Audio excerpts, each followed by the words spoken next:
mengikuti acara diseminasi budaya positif. Untuk itu saya akan bacakan susunan acaranya. Susunan acara diseminasi budaya positif.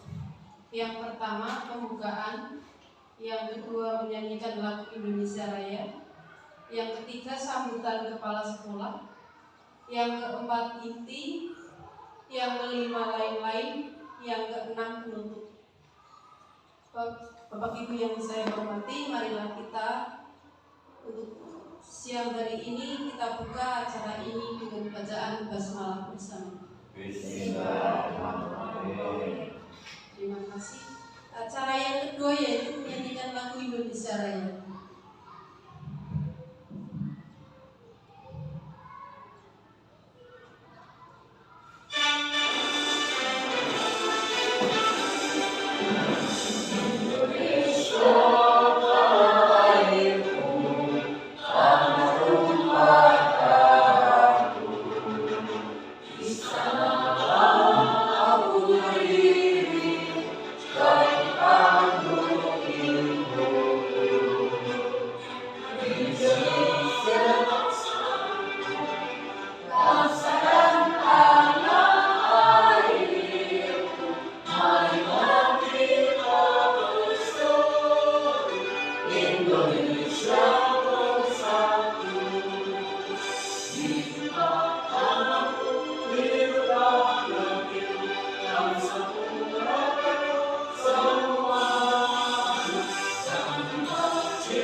Untuk sambutan yang ketiga yaitu sambutan dari kepala sekolah. Saya persilakan Pak Sambut.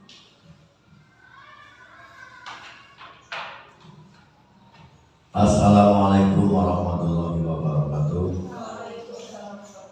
Alhamdulillah, bismillahirrahmanirrahim. Wassalatu wassalamu ala rasulillah wa ala alihi wa sahbihi wa mawala. La haula wa la quwwata illa billah. Amma ba'du. Bapak Ibu yang saya hormati,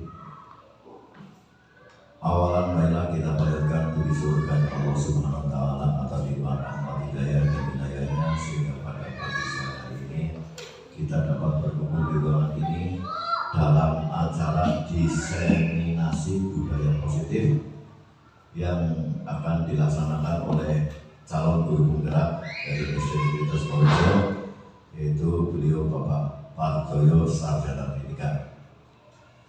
Dengan selamat tiada halangan surga. Salawat dan salam kita sanjungan kepada baginda Nabi Agung Muhammad sallallahu alaihi wasallam yang kita nantikan syafaat beliau ya amin ya rabbal alamin.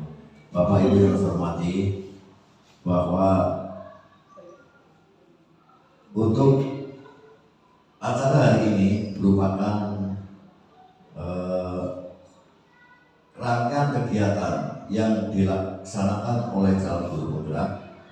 Kebetulan di SD kita, teman kita yaitu Bapak Partoyo ini sedang melaksanakan calon guru penggerak, sehingga pada pagi hari ini nanti akan menyampaikan diseminasi budaya positif. Ini kaitannya dengan kegiatan yang harus dilaksanakan oleh calon guru penggerak. Mudah-mudahan dengan adanya calon guru penggerak di SD kita ini nanti dapat menggerakkan seluruh komunitas belajar bagi guru di sekolah serta menumbuhkan kepemimpinan murid untuk mewujudkan positif belajar Pancasila, dan mudah-mudahan nanti akan menular pada guru-guru yang lain sehingga teman guru yang lain nanti dapat mengikuti kegiatan, yaitu mengikuti calon guru penggerak seperti teman kita ini. Mudah-mudahan nanti dapat melaksanakan pemaparan ini dengan jelas, singkat, padat, dan dapat kita ambil manfaatnya khususnya bagi SD kita ini. Demikian Bapak Ibu yang saya hormati, untuk sambutan dari saya. Kurang lebihnya saya mohon maaf yang sebesar-besarnya. Saya akhiri dari saya. Assalamualaikum warahmatullahi wabarakatuh. Bagus, saya kembalikan kepada penonton acara.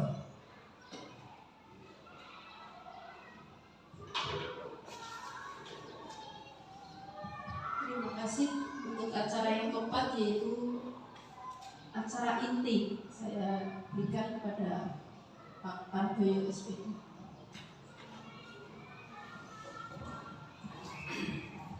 Bismillahirrahmanirrahim. Assalamualaikum warahmatullahi wabarakatuh. Bismillahirrahmanirrahim. Alhamdulillahirrahmanirrahim. Wassalatu wassalamu ala asrofil anbiya'i wal mursalin wa ala alihi wa sahbihi ajma'in, amma ba'du. Yang terhormat Kepala SD Negeri Kesnurjo di Bapak Samudi, dan yang saya hormati Bapak Ibu Guru. Pertama adalah kita panjatkan puja dan puji syukur kehadirat Allah Subhanahu wa Ta'ala, sehingga pada pagi hari ini kita bisa berkumpul dalam acara diseminasi budaya positif. Selanjutnya Bapak Ibu yang saya hormati, terima kasih sekali atas waktunya bisa meluangkan waktu sehingga bisa mengikuti acara ini. Semoga nantinya apa yang saya paparkan bisa bersama-sama kita membawa manfaat. Itu ya. Santai saja. Selanjutnya kita langsung saja saya sampaikan pada pagi hari ini langsung pada pertanyaan, okay? Dengan langsung menyampaikan setuju atau tidak setuju. Okay? Ada satu, memberi hukuman dapat mendisiplinkan siswa. Kita kira dengan setuju atau tidak setuju. Memberi hukuman, setuju betul? Memberi hukuman dapat mendisiplinkan siswa. Setuju? Ya, oke, ya. Dua, memberi hadiah meningkatkan prestasi siswa. Setuju. Guru harus mampu memberi solusi pada setiap siswa. Setuju. Guru berperan sebagai teman bagi siswa. Setuju? Oke, ya. Kalau setuju, ini berarti ini jawabannya akan saya bahas nanti, ya. Ini cuma hanya untuk persepsi saja. Lanjut. Kalau ini ada suatu permainan. Oke. Coba buka, Anda adalah A. Sebagai tugas Anda adalah mengepalkan salah satu tangan Anda. Dua orang. Yang satu mengepalkan, ya, mengepalkan tangan seolah-olah membayangkan di tangan panjenengan gue ada suatu sesuatu yang berharga, ya. Terus yang B, yang kedua itu yang temannya itu berusaha buka bagaimana caranya monggo dengan cara dibikin monggo dengan dimarahin silakan, ya. Sing penting bagian jenengan bisa buka kepala gue, ya. Coba silakan. Mulai sekarang, ya, 30 detik baik. Jangan ngepal. Udah sini ngepal, yang ini berusaha, ya, berusaha. Mundur ngepal.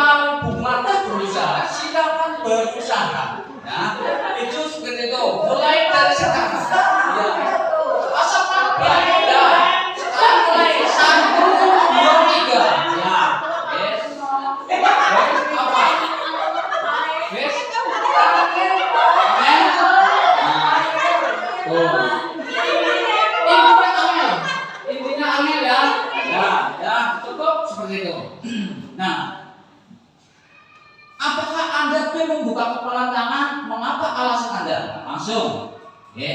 Kemungkinan jawaban jenengan. Pertanyaan ini pertama dan kedua bervariasi. Ada yang angel, kayak ya membukanya. Yang kedua, pertanyaan ketiga, siapakah yang sesungguhnya memegang kontrol, yang menutup kepala tangan atau yang berusaha dengan segala cara untuk membuka kepala tangan? Jawabannya tentu saya sendiri, bukan karena siapa-siapa. Jenengan kepala model kayak apa? Kambil jenengan orang buka baik, otomatis tidak bisa. Itu namanya kontrol, ya. Kontrol sendiri. Semuanya perbuatan apa saja, semuanya dari sendiri, bukan dari orang lain. Itu intinya, ya. Paham? Langsung. Nah, psikiater dan medik William Glasser dalam kontrol teori tentang makna kontrol. Ilusi guru mengontrol. Ada baik, pokoknya perasaan kaget. Padahal kita tidak dapat memaksa murid.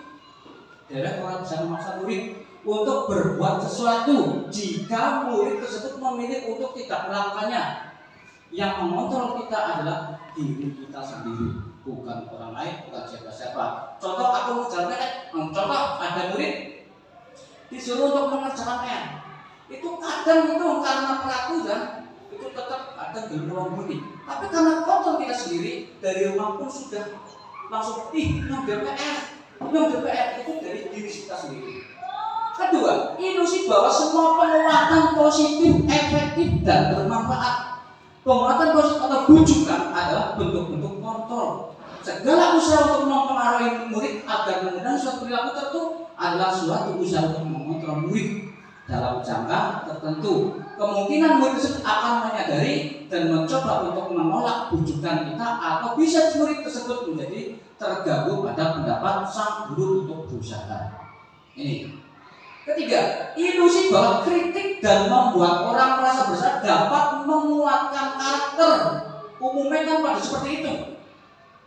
Tapi ternyata menggunakan kritik dan rasa bersalah untuk mengontrol murid merujuk pada identitas adalah identitas gagal. Itu. Jadi kritik kalau bocah lagi bersalah, dikritik menujarnya manut, tapi ini adalah identitas gagal. Mereka belajar untuk merasa buruk, terkadang berbuat buruk itu belum tentu dia buruk. Ya. Mereka sedang melakukan perilaku ini karena sering kali guru cukup menggunakan suara halus untuk menyampaikan pesan. Ini. Ilusi bahwa orang dewasa memiliki hak untuk memaksa, wajar. Itu manusiawi. Wong tua tetap anggar ngomong apa baik, guru menyampaikan kepada murid tetap biasanya dituntut dianut. Banyak orang dewasa yang percaya bahwa mereka memiliki tanggung jawab untuk membuat murid-murid berbuat hal tertentu. Adapun yang dilakukan dapat diterima selama ada sebuah kemajuan berdasarkan sebuah pengukuran kinerja. Pada saat itu pula, orang dewasa akan menyadari bahwa perilaku memaksa tidak akan efektif untuk jangka waktu panjang. Pokoknya asal kita memaksa tidak akan efektif. Sebuah hubungan permusuhan akan terbentuk. Asal memaksa, bocah pun kudu makan gasik, dipaksa. Nah, tetapi karena kita sudah punya aturan-aturan nanti bisa, ya nanti ada pembelajaran lagi, ya.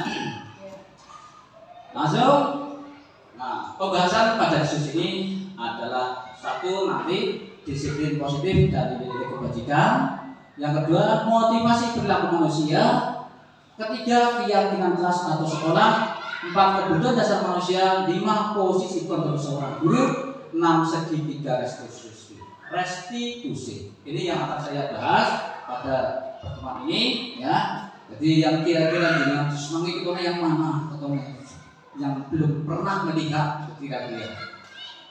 Ya, 6 ya, ya. Dan langsung. Bagaimana seorang bisa berubah dari praktik stimulus respon kepada pendekatan teori kontrol? Bila kita ingin membuat kemajuan perlahan, sedikit-sedikit ubahlah sikap atau perilaku Anda. Namun bila kita ingin memperbaiki cara-cara utama kita, maka kita perlu mengubah kerangka acuan kita. Ubahlah bagaimana Anda melihat dunia, bagaimana Anda berpikir tentang manusia. Ubahlah paradigma Anda. Stimulus stop. Ini jangkalannya untuk biasanya umumnya belum masuk ke teori kontrol. Realitas kebutuhan kita sama, tapi teori kontrol tidak. Realita kebutuhan manusia itu berbeda. Kedua, semua orang melihat hal yang sama, hal apa saja lah pada baiklah. Nah, tapi teori kontrol itu setiap orang memiliki gambaran berbeda. Manusia itu tidak sama, tetap ada yang berbeda. Kita mencoba membuat orang agar berpandangan sama dengan kita. Kita berusaha memahami pandangan orang lain itu tentang dunia. Terus perilaku buruk dilihat sebagai suatu kesalahan. Biasanya perilaku buruk dilihat sebagai suatu kesalahan. Nah, tapi kontrol itu semua perilaku memiliki tujuan. Bu elek, bu apik, kue duwe tujuan derek-derek. Jadi jangan memerintah, kamu perbuatannya kalau dinek, terus dihina, dikucilkan. Tapi tidak, itu semuanya lagi berbuat memiliki tujuan sendiri-sendiri. Itu, oke? Ini dari kontrol. Orang lain bisa mengontrol saya. Wong dia bisa mengontrol aku, tapi hanya Anda yang bisa mengontrol diri Anda. Ini dari kontrol.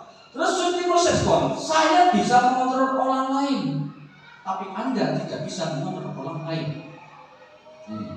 Stimulus pemaksaan ada pada saat rujukan gagal. Tetapi teori kontrol, kolaborasi dan konsisten menciptakan pilihan yang baru. Nah, terus stimulus respon model berpikir menang atau kalah. Tapi saat teori kontrol model berpikir menang tidak menang. Sehingga sampai sekarang jadi orang asing menang dan ada kalah, sekarang menang KB. Orang asing ada KB, semuanya menang pada. Oke. Terus disiplin positif. Sekarang disiplin positif itu merupakan unsur utama dalam terwujudnya budaya positif yang kita cita-citakan di sekolah kita. Kebanyakan guru sangat tertarik dengan topik pembahasan tentang disiplin. Mereka berpendapat bahwa kalau saja anak-anak bisa disiplin, pasti mereka akan bisa belajar. Para guru juga berpendapat bahwa mendisiplinkan anak adalah bagian yang paling menantang dari pekerjaan mereka. Nah, sekarang melihat pembahasannya, coba ya. Kalau disiplin di sini biasanya anak akan berhasil, tapi melihat pembelajaran. Ya. Terus sekarang beberapa institusi, organisasi pendidikan ini telah memiliki nilai-nilai kebajikan yang diyakini dengan disepakati bersama. Salah satunya adalah nilai-nilai kebajikan yang ingin dicapai oleh setiap anak Indonesia yang kita kenal dengan profil pelajar Pancasila. Profil pelajar Pancasila itu ada 6. Beriman, bertakwa pada Tuhan Yang Maha Esa. Terus berkebinekaan. Terus apa namanya? Ini. Ya, berarti bernalar kritis mandiri. Ini proyek profil pelajar Pancasila. Nah, 2 sekarang motivasi perilaku manusia. Biasanya ada tentang motivasi manusia itu segenap secara manusiawi itu segenap ada apa? Ada sesuatu. Wah, nyogar makan gasik, nyogar makan mengaling sekolah gasik, ada motivasi biasanya. Nah, biasanya melakukan sesuatu untuk mendapat seniman dari orang lain, untuk mendapatkan hadiah. Bocah sekolah bocah sergap boleh belajar, diberi hadiah, ada merasa motivasi, atau untuk mendapatkan uang. Ini. Nah, jadi kan kira-kira orang-orang dewasa milihnya yang mana kira-kira? Milih yang mana? Mesti sih nomor tentu kan? Tapi nek bocah tetap milih sih loro. Motivasi perilaku manusia untuk menghindari ketidaknyamanan hukum. Bayangkan derek, guru wis pada baik kerjanya. Orang dewasa pun sama dengan murid untuk menghindari ketidaknyamanan hukum dan atau hukuman. Kita berangkat gasik merasa khawatir mbok anu jowo lari kepala sekolah sing sertifikasi wedi oke apa pakai project sensor. Nah ini karena untuk menghindari ketidaknyamanan atau hukuman umumnya seperti itu. Nah yang ini manusiawi lah ya, manusiawi pada baik ya. Yang kedua untuk mendapatkan imbalan atau penghargaan dari orang lain.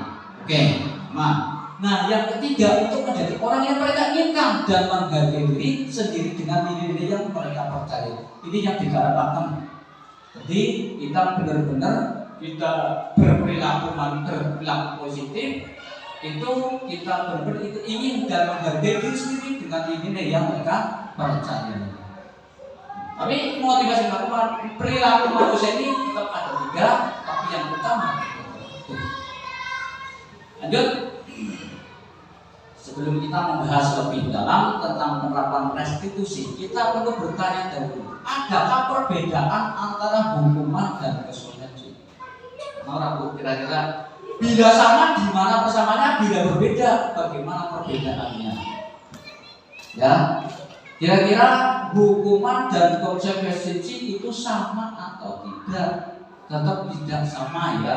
Ada yang bilang sama dan ada yang tidak sama. Ya, ini oke, langsung saya lihat. Hukuman itu terencana atau tiba-tiba murid tidak tahu apa yang akan terjadi, tidak dilibatkan, bersifat satu arah berupa hukuman psikis atau psikis. Contoh, bocah melakukan kesalahan diundang, dipanggil secara tiba-tiba dan langsung bersihkan, hasilnya. Nah, itu langsung, ini hukuman. Nah, terancam tiba-tiba mereka nggak ora belum konsekuensi. Terima salah silakan lah ya. Murid tidak tahu yang akan terjadi, tidak dilibatkan. Murid tidak tahu apa yang akan terjadi dan tidak dilibatkan. Nah, ini langsung, misalnya langsung dan tidak ada terencana, langsung tidak ada yang dilibatkan. Konsekuensi terencana, disepakati sesuai peraturan, murid tetap dibuat tidak nyaman. Sikap guru selalu memonitor murid. Contoh, terencana sudah dibuat kesepakatan kelas atau keyakinan kelas. Pokoknya besok berangkat tepat waktu, di keyakinan bareng-bareng. Terus ini guru nambahin, mereka nggak sih ngasih orang tepat waktu, kon bayar 10.000. Ini namanya konsekuensi, tambahkan berguru misalnya. Nah, ini ancaman-ancaman yang seperti ini nantinya ada contohnya ya. Terus ada restitusi, proses menciptakan kondisi bagi murid untuk memperbaiki kesalahan. Nah, ini yang diharapkan restitusi yaitu menciptakan kondisi bagi murid untuk memperbaiki kesalahan. Proses kolaborasi yang mengajarkan murid untuk mencari solusi sendiri. Jadi anak mempunyai kesalahan, nanti bukan guru yang memberikan, tapi anak sendiri yang mencari solusi. Gitu. Lanjut. Ini tindakan tadi sudah, hukuman itu bersifat tidak terencana, satu arah, biasanya kata-kata yang kasar, ya. Konsepsi bersifat terencana dibuat oleh guru. Restitusi adalah proses menciptakan kondisi bagi murid untuk memperbaiki kesalahan mereka sehingga mereka bisa kembali pada kelompok mereka dengan karakter yang lebih kuat. Ya. Nah, kira-kira ini saya tadi sudah antara jenengan menjawab konsekuensi dan hukuman. Mencatat 100 kali dalam buku kalimat. Ya, saya tidak akan terlambat. Saya tidak akan terlambat lagi karena terlambat ke sekolah. Nah, kira-kira hukuman atau konsekuensi? Hukuman. Ya. Lari dari lapangan basket 2 kali karena terlambat dari sekolah. Hukuman ya. Membersihkan toilet yang dibuatkan di meja tulis, hukuman apa? Konsekuensi? Hukuman apa konsekuensi? Ya, kasih paham lah ya. Murid diminta untuk push up 15 kali tidak menggunakan masker karena tidak menggunakan masker. Hukuman. Menggantikan kertas tugas teman yang telah dicoret-coret. Hukuman. Konsekuensi. Berjemur di lapangan basket pukul 12 siang karena mau ngobrol dengan teman. Oke, ini jawabannya. Mencatat 100 kali dalam buku kalimatnya saya tidak akan melakukan lagi karena terdapat kesalahan. Ini konsekuensi. Jadi dibuat bersama-sama, tapi ini ada konsekuensi dari guru. Ini ya. Terus yang kedua, lari dari lapangan 2 kali karena terlambat dari sekolah. Ini hukuman. Tidak boleh ini seperti ini, ini. Membersihkan catatan yang dibuatnya di meja tulis konsekuensi. Bocah anak nulis nyoret mengaring meja boleh. Ini tapi konsekuensi dari guru. Ya, murid diminta untuk push up 15 kali, tidak menggunakan masker ke sekolah, ini hukuman. Mengganti kertas tugas teman yang telah dicoret-coret. Itu. Berjemur di lapangan basket pukul 12 siang, ini hukuman. Ya, langsung. Amikon selanjutnya juga menemukan beberapa pernyataan dari hasil pengamatan selama ini tentang tindakan memberikan penghargaan yang dirinya sama dengan membunuh seseorang. Jadi memberi penghargaan yang nilainya sama dengan menghukum seseorang oleh penghargaan.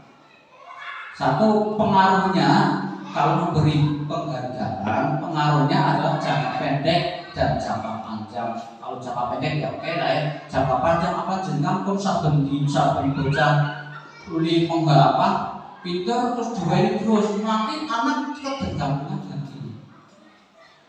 Dua, penghargaan tidak efektif. Ini penghargaan itu tidak efektif. Terus 3, penghargaan merusak hubungan. Iyalah. Contoh, iya kayak wes delegasi menang terus. Wah, supaya kesel-kesel kok. Akhirnya penghargaan mengurangi ketepatan juga. Penghargaan menurunkan kualitas. Ajib-ajib baik, malah mulus kayak baik. Nah, penghargaan mematikan kreativitas. Penghargaan menghukum juga sama saja. Terus motivasi dari dalam diri. Putarnya jenengan kadang ya, gue ambil tulanan apa atau membuat apa, ya. Itu sih, gawe apa lah ya, singkat mana lah ya. Oh, nggak bisa. Itu penghargaan dari yang timbul dari sifat alamiah. Bisa bocah bisa senang dengan orang sanjur langsung apa pada iya kok bisa ya ini kok kawai hadiah itu justru kalau anak lagi senang dengan posisi apa namanya dari alamiah itu harusnya diberi penghargaan contoh baik karena kalau diberi penghargaan seolah dia mengambil kebahagiaannya anak itu contoh baik. Nah, terus langsung keyakinan kelas atau ya keyakinan kelas atau sekolah. Mengapa keyakinan kelas bukan mengapa tidak peraturan kelas saja? Nah, sehingga di sekelas itu bukan keyakinan bukan aturan. Ini ambil aturan, jangan bolak-balik murid ambil aturan pemerintah, peraturan pemerintah nomor sekian apabila tidak memakai helm akan didenda. Nek aturan bisa dilanggar apa ora? Nek aturan nomor helm lah terorong polisi ya lah. Peraturan. Tetapi kalau keyakinan itu datang dari diri. Nyong karena nganggo helm, kudu karena nyong tilang polisi bukan supaya ada keselamatan. Sehingga nanti di kelas itu membuat keyakinan kelas bukan peraturan kelas. Nah, yang kedua, mengapa kita memiliki peraturan tentang menggunakan masker dan mencuci tangan setiap saat? Kemungkinan kita jawabannya ke kesehatan atau keselamatan itu orang dewasa. Ya. Nah, ini nanti nilai yang masuk kepada nilai-nilai keselamatan atau kesehatan. Ini yang kita sebut sebagai suatu keyakinan. Keyakinan itu nilai-nilai kebajikan universal yang disepakati secara tersirat dan tersurat lepas dari latar belakang suku, negara, bahasa maupun agama. agama yang menggunakan keyakinan, suku pun sama dalam aturan tersebut. Tapi kalau menggunakan aturan tetap akan suatu saat akan dilanggar. Itu. Ini pelajaran yang berguna sebenarnya. Nah, prosedur pembentukan keyakinan kelas. Prosedur gawe keyakinan kelas. Satu, mempersilahkan warga sekolah atau murid di sekolah kelas untuk bercurah pendapat tentang peraturan yang perlu disepakati di sekolah. Dikumpulkan, terus anak dikumpulkan membuat kesepakatan. Nah, kesepakatan itu dilakukan di awal tahun. Beda pada kebu kalau gawe jadwal dibuat kesepakatan juga. Yang kedua, mencatat semua masukan-masukan para murid warga sekolah di papan tulis atau di kertas yang kemarin saya buat itu seperti itu, sticky note ya. Dibuat, ditulis sekarepe ngono. Si A nulis apa, sing ger disepakati silakan. Upah ger tempat apa? Kalau berangkat tidak boleh terlambat. Berangkat tidak boleh mencolek ini. Dibuat. Nah, susunlah keyakinan kelas sesuai prosedur dan kebutuhan keyakinan kelas. Gantilah kalimat dalam bentuk negatif menjadi positif. Anak kan masih tidak boleh, jangan ya. Nah, ini kalimat negatif, jangan berlari di kelas atau koridor. Contohnya ya, anak masih seperti itu, jangan, tidak boleh. Terus, nah kalimatnya itu dibuat nanti berjalanlah di kelas atau koridor. Jadi harus menghilangkan kata-kata yang negatif. Pak, tinjau kembali daftar surat pendapat yang sudah dicatat. Anda mungkin akan mendapatkan bahwa pernyataan yang di sana masih banyak yang berupa peraturan. Diatur-atur menarik guru nang gurune. Selanjutnya, jika warga seorang murid-murid untuk menemukan nilai kebajikan atau keyakinan yang dituju dari peraturan tersebut, contoh berjalan di kelas, dengarkan guru, datanglah tepat waktu, berada di bawah satu payung, itu keyakinan untuk saling menghormati atau nilai kebajikan. Hormat, keyakinan ini yang dimasuk dalam daftar untuk disepakati. Nah, kegiatan ini juga merupakan pendalaman pemahaman bentuk peraturan keyakinan sekolah atau kelas. Ini yang masih bentuk peraturan-peraturan ini. Dengarkan guru, datanglah tepat, ini masih peraturan-peraturan. Tinjau undang keyakinan sekolah. Sebaiknya keyakinan sekolah kelas tidak terlalu banyak, berkisar 3 atau 7 saja. Nanti kalau terlalu banyak, kok masih bocah lain, 3 aja cukup lapis.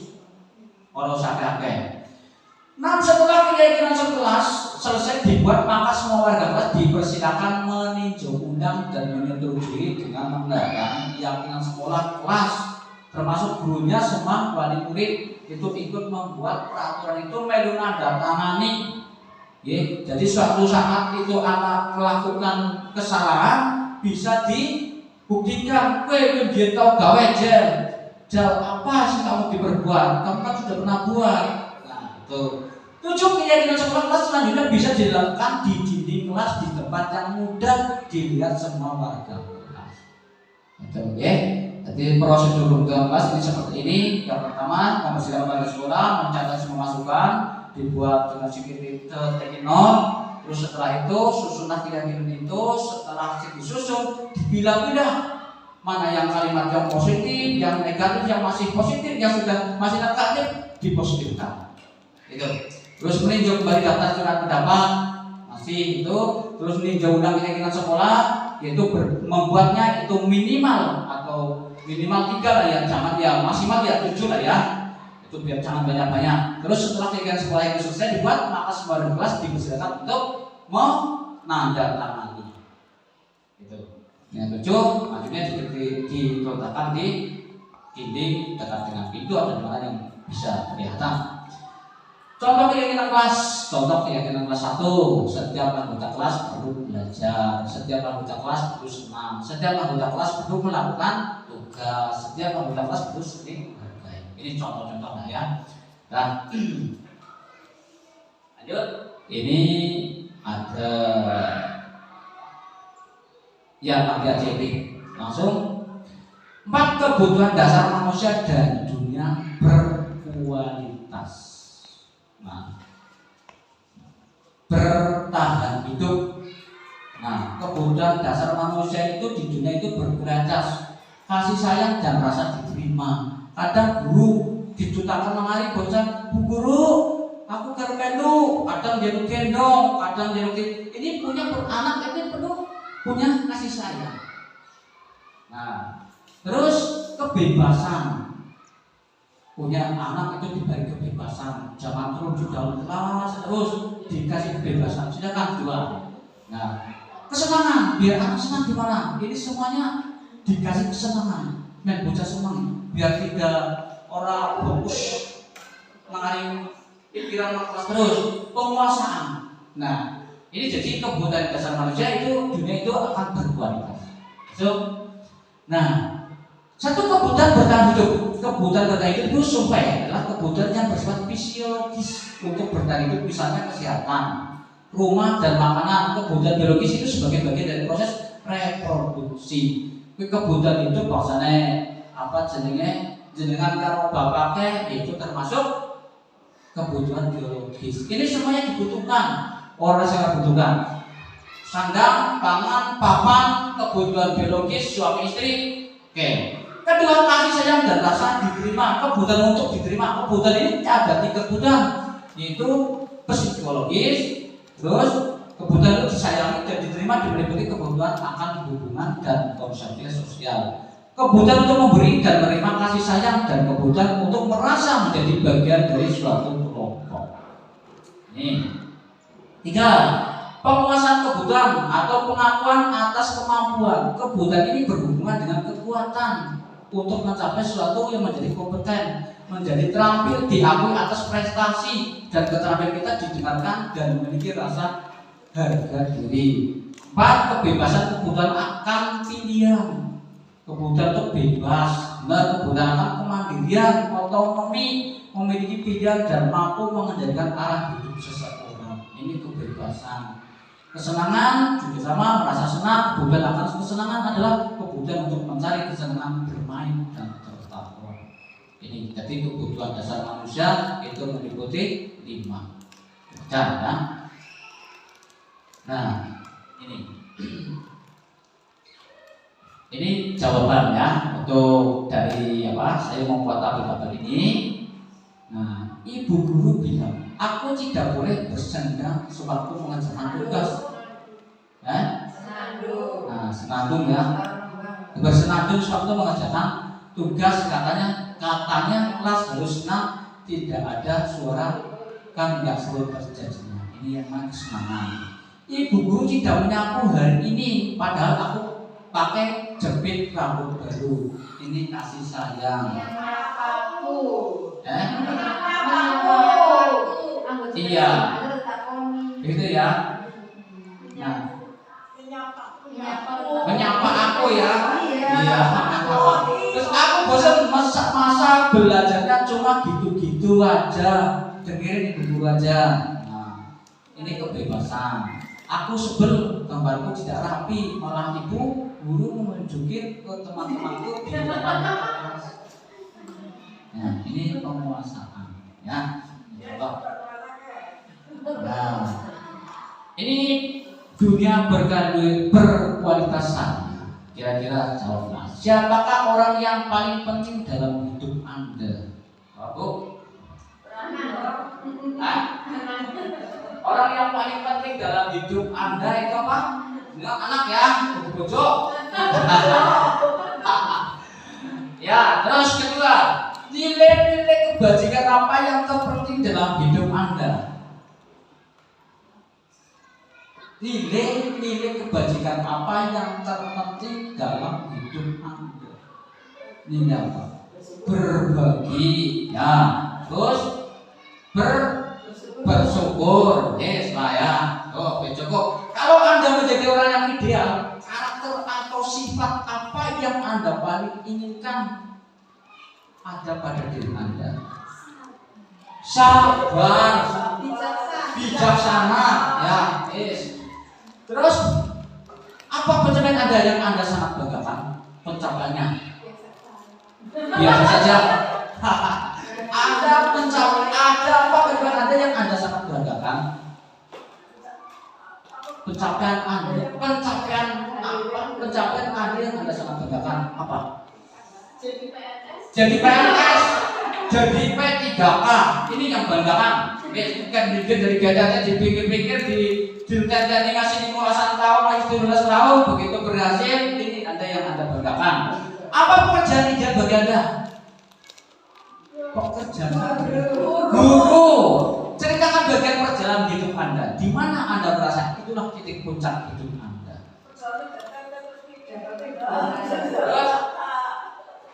Ya, dari perjalanannya apa mulanya?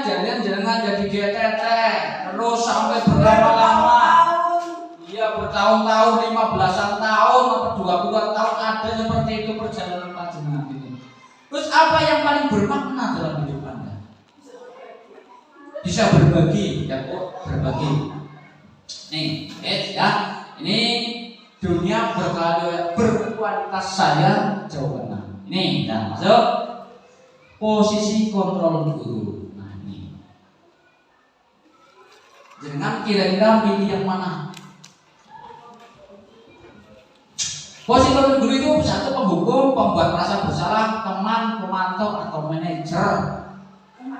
Teman, ya oh ya, teman ya. Guru itu sebagai posisi kontrol guru itu teman ya. Ya, nek penghukum ya kayaknya ya kalau penghukum, ya. Nek teman ya oke. Pemantau itu pemantau benar ya. Manajer bukan, ya. Saya lihat. Sama-sama, yuk. Saya tak lihat video tentang penghukum. Sip ya. Oke. Cara yang apa? Penghukum.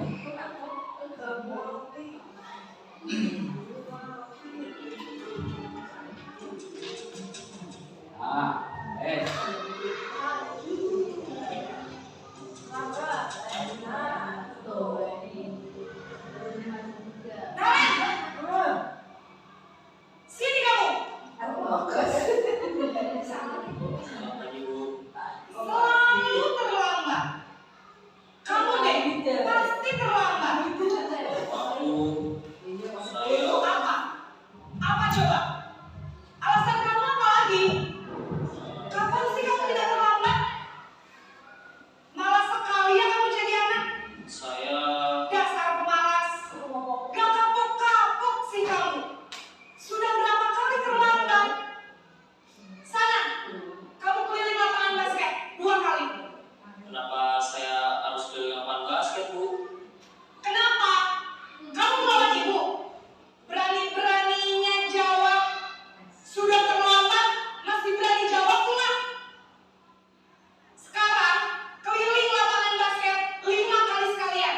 Biar kapok. Cepat. Pergi sana ke lapangan basket. Nah, ini posisi penghukum, ya. Saya terangkan.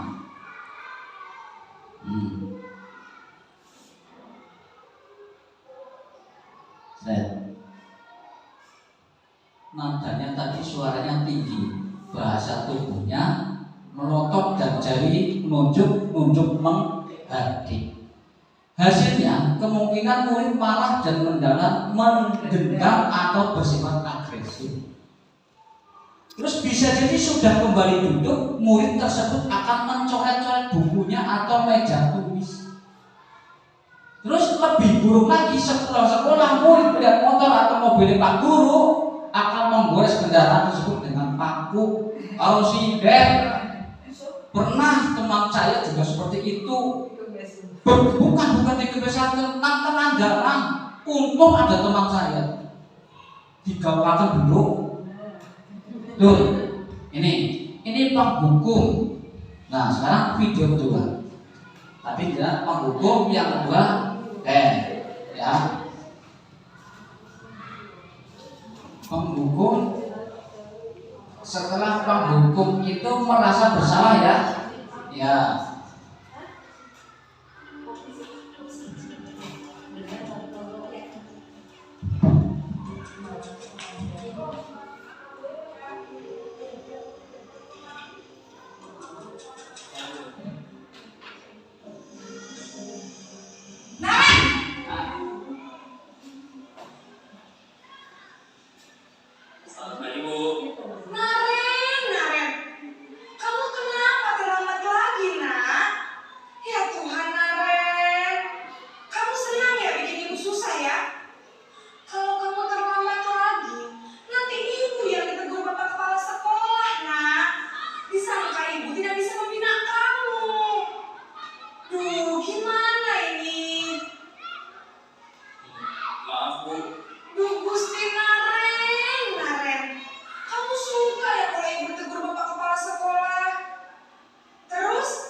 coba?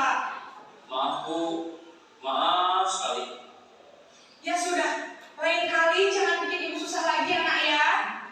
Ibu tidak akan kuat lagi kalau kamu gini terus. Bisa jantungan kalau ibu ditegur bapak kepala sekolah. Sana cepat ke kelas. Maaf ya Bu, maaf sekali. Ya, itu yang tentang merasa bersalah.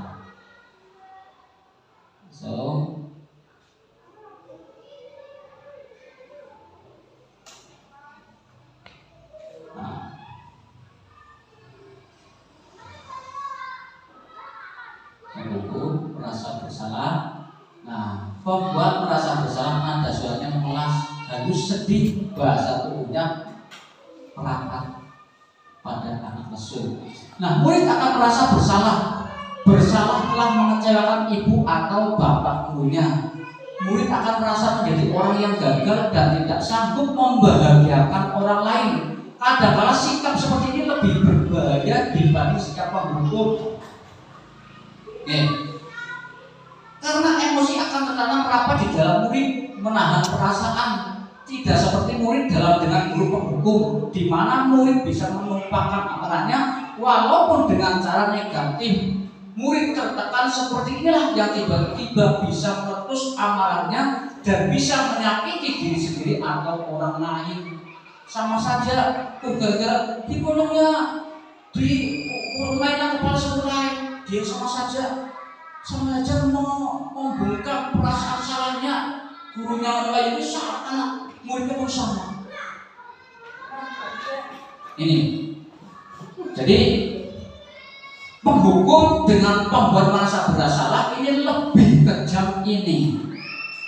Nanti anak berontak, kadang memang bener bocah cilik, kadang anak kayak umur 3 tahun, 4 tahun digembrek-gembrek nang biyunge, kadang biyunge diamuki, buantem karena gerak bola-bali bocah karepe pun kaya iki ora gelem nang wong tuane di sebrok bae.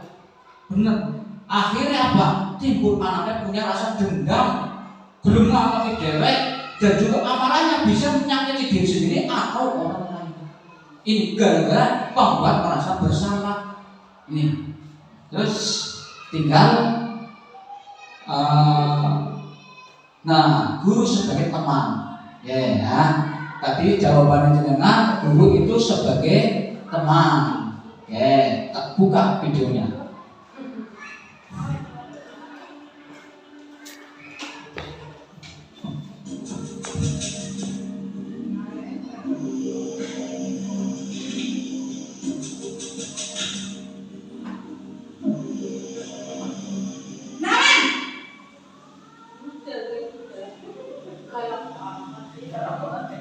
Ibu. Wah, sudah jam berapa ini nak? Terlambat lagi ya sayang. Iya Bu, habis ibu saya lupa membangunkan saya Bu. Kamu malah menyalahkan ibu kamu. Kamu bukannya anak yang larinya paling kencang. Kok terlambat sih? Iya Bu, saya memang terlambat bangun tadi. Jadi biarpun saya lari kencang, tetap gak kejar Bu.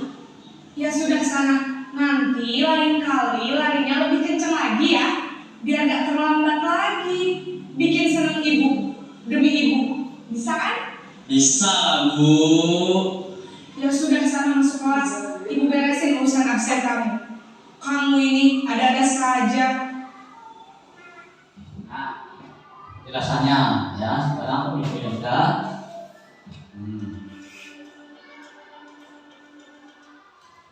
Nah, ini sebagai teman.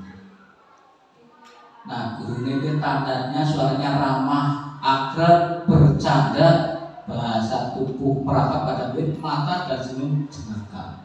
Nah, murid akan merasa senang. Kita ketone main, guru ketone kayak ini, tapi kalau nggak nyelekit juga, ya.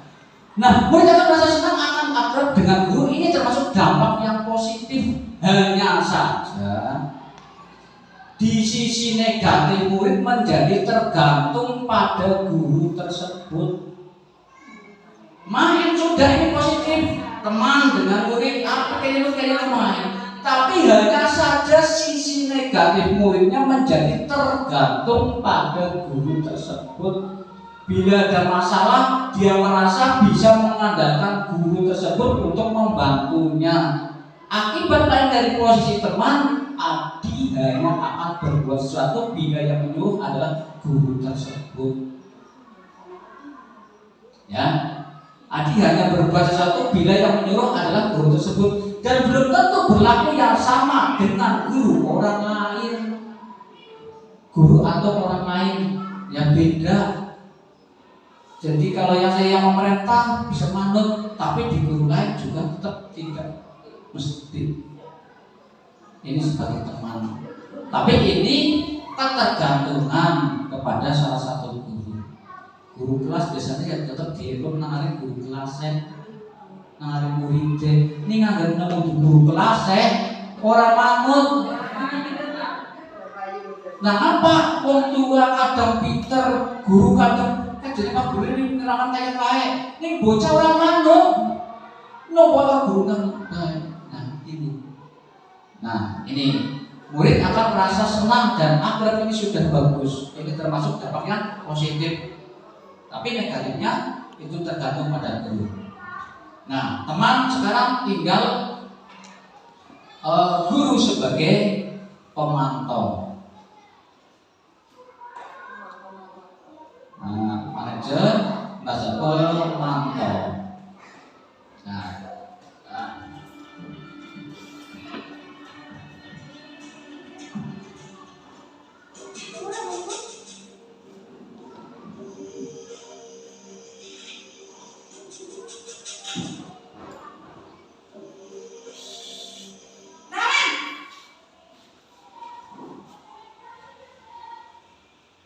Selamat pagi, Bu. Nah, Rem, apa peraturan sekolah kita tentang jam berapa kita harus masuk sekolah, Nah? Kita harus di sekolah jam 7, Bu. Iya, betul. Sekarang sudah jam 7.20. Nah, Rem sudah tahu konsekuensinya jika terlambat hadir. Paham, Bu. Saya harus tinggal kelas pas jam istirahat selama 20 menit. Iya, benar. Konsekuensinya demikian. Jadi nanti jam 9.30 pas istirahat, kamu harus tinggal di kelas, kerjakan tugas tambahan untuk ketertinggalan kamu, ya? Baik, Bu. Sang Pam, guru sebagai pemantau. Ini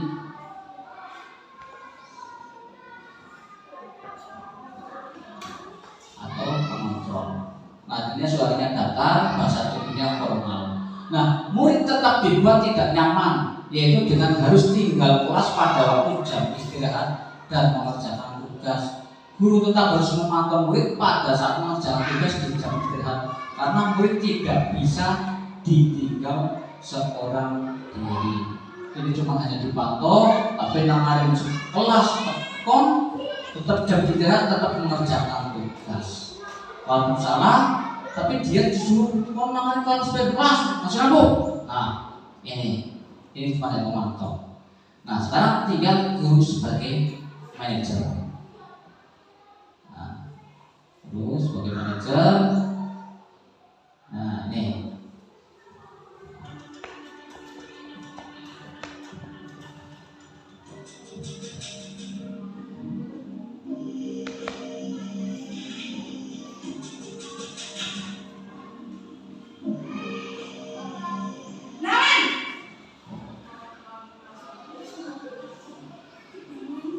Selamat pagi, Bu. Selamat pagi, Naren. Maaf, Bu. Saya terlambat. Iya, sekolah masuknya jam 7, sekarang sudah jam 7.20. Jadi sekarang bagaimana ini, Naren? Maaf, Bu. Saya lupa alarm saya semalam. Baiklah, menurut kamu, keyakinan sekolah yang mana yang perlu kamu tingkatkan? Menghargai diri sendiri dan orang lain mungkin, ya, Bu. Setuju. Jadi, apakah Naren meyakini prinsip saling menghormati tersebut? Iya, Bu. Saya meyakininya. Apakah Naren bersedia memperbaiki masalah keterlambatan ini? Bersedia, Bu. Bagaimana kamu akan memperbaiki masalah keterlambatan ini? Saya akan coba untuk tidak lupa menyetel alarm saya, Bu. Baik, kalau kalian lupa menyetel alarm di rumah, ada orang yang kira-kira bisa bantu mengingatkan tidak? Ada, Bu. Kakak saya, Kak Emma. Ada lagi selain Kak Emma? Selain Kak Emma, ada ibu saya. Baik, jadi yang mengingatkan Naren adalah Kak Emma dan ibu kamu ya? Kira-kira akan mulai start alarm kapan, Naren? Setelah pulang sekolah, akan segera saya lakukan. Baik, jadi Naren akan setel alarm untuk bangun besok pagi dan akan diingatkan oleh kakak dan ibu dan Naren ya. Ada lagi yang mungkin perlu dilakukan Naren agar tidak terlambat bangun lagi? Tidak ada, Bu. Baik Naren, terima kasih untuk kerjasama kamu. Sekarang kamu perlu kembali ke kelas untuk belajar. Baik, Bu. Terima kasih. Nah, ini sebagai guru sebagai manajer. Nah, ini yang diharapkan tadi seperti itu. Kalau pandangan tadi guru sebagai teman. Nah, karena Pekon yang manajer. Nah, suara tulus, bahasa tubuh, tidak kaku, mendekat ke murid. Posisi mengajar mantap. Suara guru sebaiknya tulus, tidak bermarah. Nah, ini ya senangnya enggak. Nah, terus tidak perlu meninggikan suara, apalagi menunjuk-nunjuk jari ke murid. Ya, berkaca pinggang atau bersikap seolah menyesal tanpa sedih sekali akan berbuat murid ataupun bersenda guru menempatkan diri sebagai teman murid. Fokus ada pada murid, bukan untuk membahagiakan guru atau orang tua. Murid sudah mengetahui adanya suatu masalah dan suatu perlu terjadi. Bila guru mengambil posisi pemantau, guru akan melihat apa konsekuensinya, apa perhatiannya. Namun pada posisi manajer, guru akan mengembalikan tanggung jawab pada murid untuk mencari jalan keluar permasalahannya, tentu dengan bimbingan guru. Ini, jadi jenengan semua dari manajer tahu. Berarti jenengan mau guru sebagai teman. Nah ya, yang betul adalah ini. Ya, jadi cara apa belajar anak yang bermasalah dipanggil, terus ditanyakan kesalahannya, terus setelah menjelaskan sudah punya keyakinan kelas. Pada awal pembelajaran sudah membuat awal keyakinan kelas, terus di anak itu dikasih solusi. Ya, pertama keyakinan, terus yang pertama itu kesalahannya, terus keyakinan. Nah, terus anak juga apa yang dilakukan anak, ya? Dan langsung restitusi. Ini yang terakhir ya.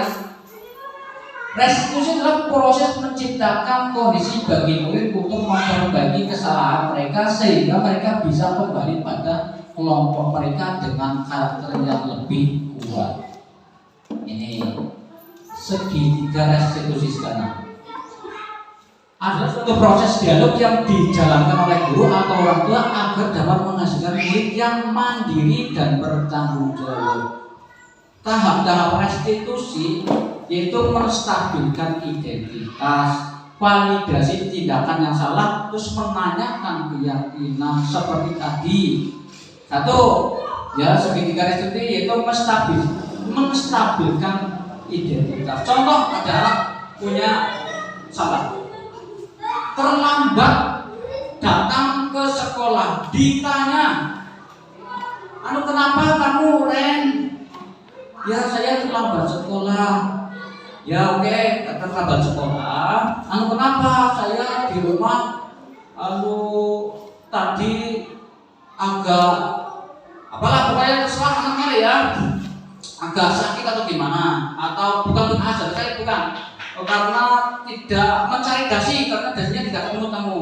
Nah langsung ditanya, oke, Ren, kamu punya salah, Pak Guru juga punya salah, Bu Guru juga punya salah, apalagi kamu, Pak Guru juga sama. Itu menstabilkan identitas, bocah jedong aja langsung kecil domai, diomongin di alon-alon, ya. Terus yang kedua, Fadilah tindakan yang salah. Apa sih? Ya saya tadi lupa membawa itu di depan, tidak membawa dasi karena dasinya hilang atau gimana ya. Nah, terus menanyakan keyakinan disepakati pada waktu awal sekolah kan sudah buat keyakinan. Nah, keyakinan itu apa? Pada waktu awal sekolah kan punya keyakinan, ya saya harus tepat, memakai baju atau memakai seragam harus sesuai. Nah, itu keyakinan itu digunakan seperti itu. Jadi ini tahap-tahap restitusi. Yang pertama menstabilkan identitas, kuantitas tindakan yang salah, ditanya dulu, terus menanyakan keyakinan, terus dikasih solusinya. Nah, itu ya. Terus restitusi. Nah, ini ada video.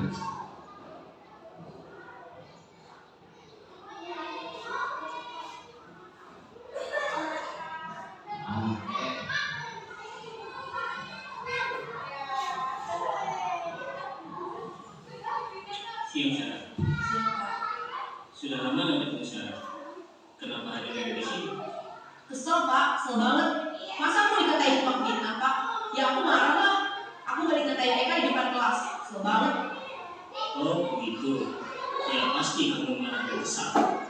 Bapak juga akan marah apabila ada yang menuduh Bapak seperti itu.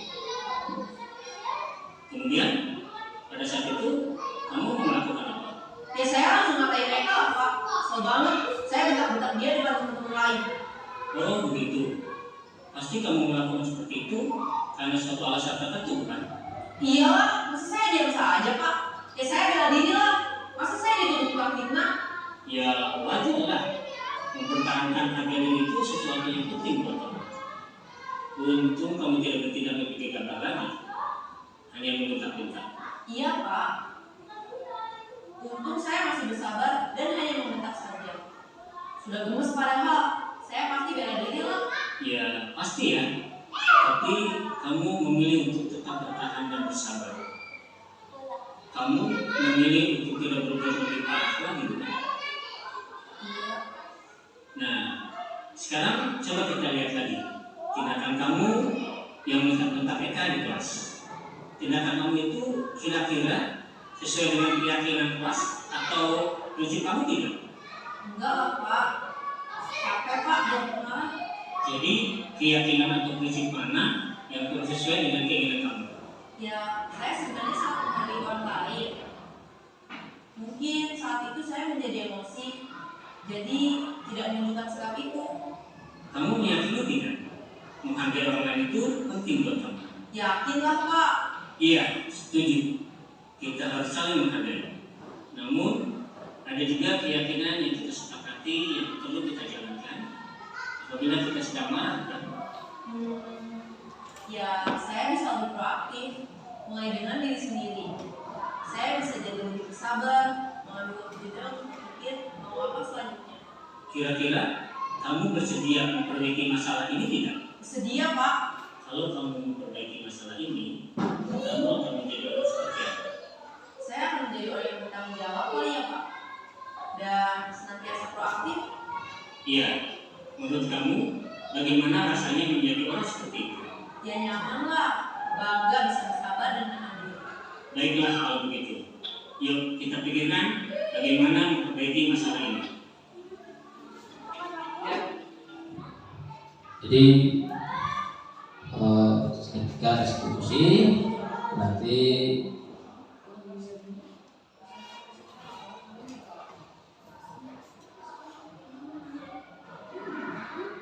ya berarti ini sudah selesai ya.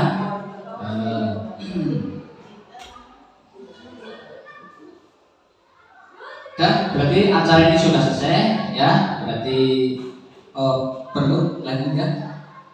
Sudah selesai. Mohon maaf atas kesalahan saya dan ini yang sudah saya sampaikan. Semoga ada manfaatnya untuk kita bersama dan guru semuanya ya.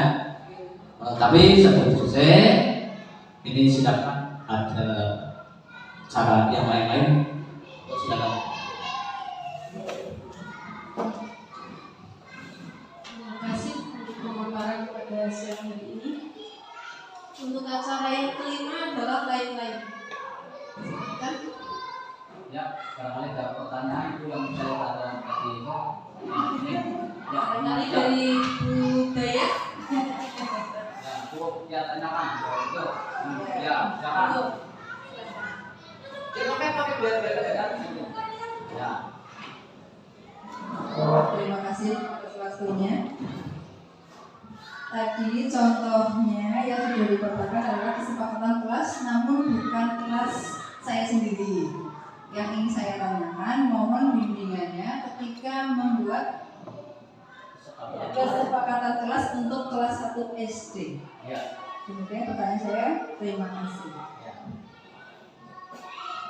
Ya, ini kalau untuk kelas 1 membuat kesepakatan kelas, kan bocah kan belum bisa nulis, ya punya inisiatif seperti tidak punya. Menulis secara langsung saya akan membuat seperti ini, akan tepat waktu, itu sulit, tidak bisa.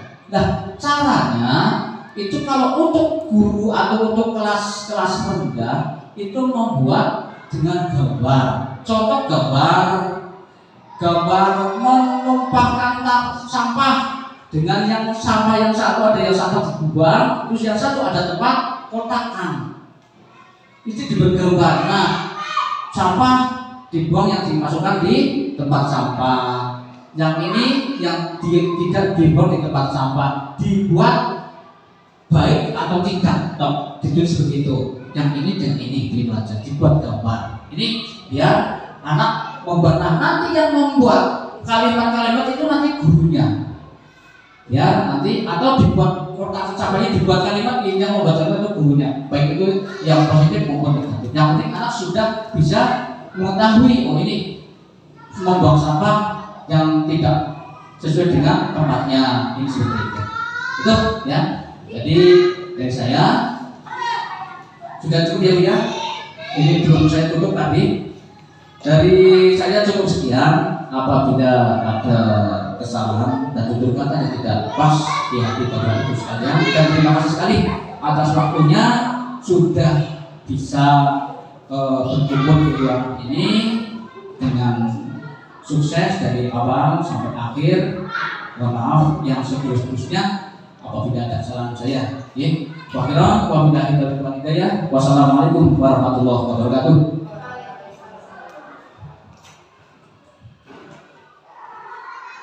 Untuk acara yang ke-6 yaitu penutup, Bapak Ibu sekalian, mohon maaf bila ada salah kata, kekurangan di dalam acara ini dari pertama hingga akhir.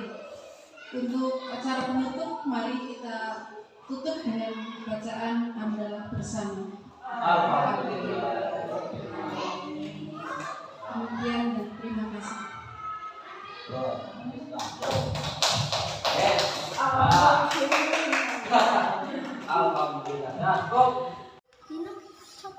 Ya, terus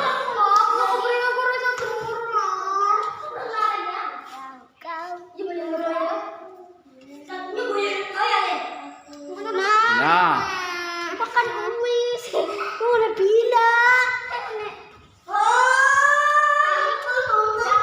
Ini ya, sih. cukup. Ya, cukup. Terus tinggal Isnaintul, Balkis, yo. Ini. Ya, enggak usah. Syarif, Rif. Ya. Wes pantul ya, Bon. Terus Isnaintul sini. Ya, dah. Wes ya, enggak apa-apa. Cukup. Ya, tanda tangan kalau bisa ditandatangani, dicap ditandatangani biar kuat keyakinan kelasnya. Ya. Ya, terus Dita, Sekar, yo. Pakai itu aja punyaan ini. Ya. Aku bisa pakai di tangan. Lah. Kok ya. Ini kena aku. Enggak masalah. Anaknya Bayang nak. Iya betul. Ora isa. Yang gane isa belum. ya, cukup. Terima kasih kepada Bapak Pardoyo yang telah memaparkan diseminasi budaya positif. Hal itu sangat menginspirasi bagi saya dan juga rekan-rekan di sekolah kami, sangat bermanfaat. Terima kasih. Assalamualaikum, salam sejahtera bagi kita semua. Terima kasih kepada Bapak Pardoyo selaku CGP yang telah memaparkan diseminasi budaya positif mengenai 5 kontrol guru. Tadi sebelum dijelaskan, saya memilih guru sebagai teman, tetapi setelah Pak Pardoyo menjelaskan, ternyata paling tepat guru adalah menjadi manajer, menjadi pemimpin yang tidak menghukum, tetapi memberikan solusi jalan keluar bagi muridnya, karena murid sudah tahu apa masalahnya, sehingga guru sebaiknya menjadi pembimbing dan pengarah untuk jalan keluar setiap masalah dari siswanya. Terima kasih Pak Pardoyo. Assalamualaikum warahmatullahi wabarakatuh. Kegiatan diseminasi yang telah dipaparkan oleh Pak Pardoyo sangat bermanfaat bagi saya tentang keyakinan kelas.